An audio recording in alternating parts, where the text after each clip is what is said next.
Every morning, Jean-Pierre Lobo walks among the high grass, tending to his fields, but he's in constant fear of attack. My fields are over there. It's about a 35-minute walk by foot from my house, from the village.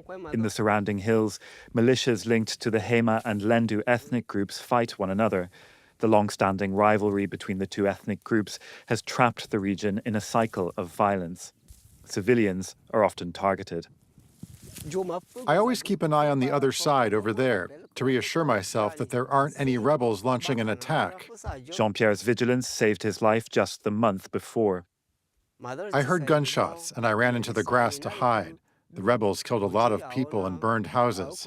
5 members of my family were killed and my crops were stolen. I still have a lot of nightmares about this attack. Sometimes I go weeks without coming to the fields because I'm afraid of getting killed. The horrific incident is etched into his memory, and it resurfaces every time he passes in front of this mass grave. Here we buried 7 people from the village. My 3 brothers are laid to rest here. Every time I pass by this place and see their graves, I don't feel well. I feel very alone without them. We grew up together. His village has been attacked several times since 2017. The stories told by the inhabitants are unbearably violent. Such is the story of this elderly woman who is still in a state of shock. They took my daughter. They slit her throat. They cut her open like an animal. And they ate her. How could anyone imagine seeing something like that? She's the only surviving member of her family and is forced to grieve alone.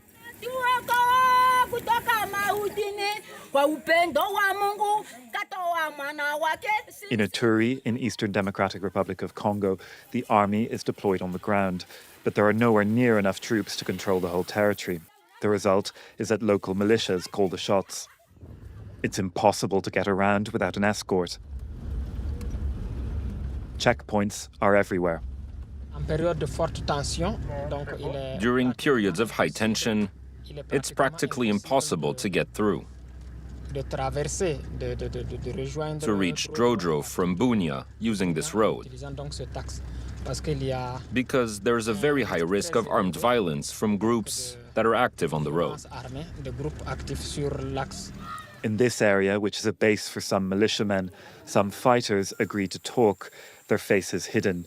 They explain why they refuse to lay down their guns. We don't get along between armed groups, between our two communities. If we come across members of an opposing armed group with weapons, there will be attacks at once. We took up arms to protect our community. If the government took responsibility and protected us, we wouldn't need to be armed. Off camera, they explain how they collect taxes along the roads. The profits gained are far greater than anything offered by the official disarmament program. For this specialist, there's an urgent need to invest in security in order to stop the violence.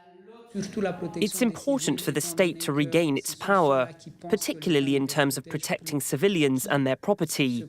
Those who believe that the state no longer protects them are the ones who protect themselves, and in turn, make others feel insecure. In fact, they are simply people like them. Structural issues where the state reassures its role are important. Since violence began to flare again in Ituri in 2017, more than 5,300 people have been killed. It's one of the deadliest conflicts in the Democratic Republic of Congo. We were at the entrance to the market. Food crops are sold here, such as beans and maize. This market in the town of Drodro is one of Ituri's commercial thoroughfares, but it's a far cry from its heyday. Most of the market stalls sit empty because traders aren't coming anymore. The shops are closed. Before the insecurity, everything was normal. But all the insecurity has weakened us. The traders have fled. The population has fled. People don't come to the market anymore.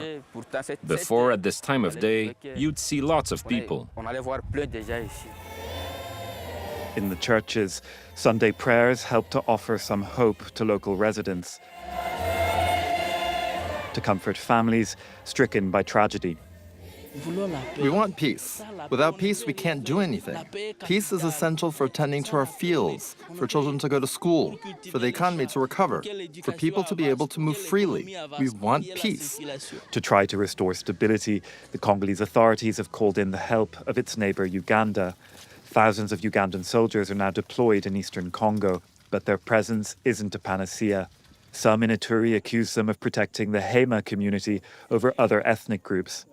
Peace in Ituri is as distant a prospect as ever.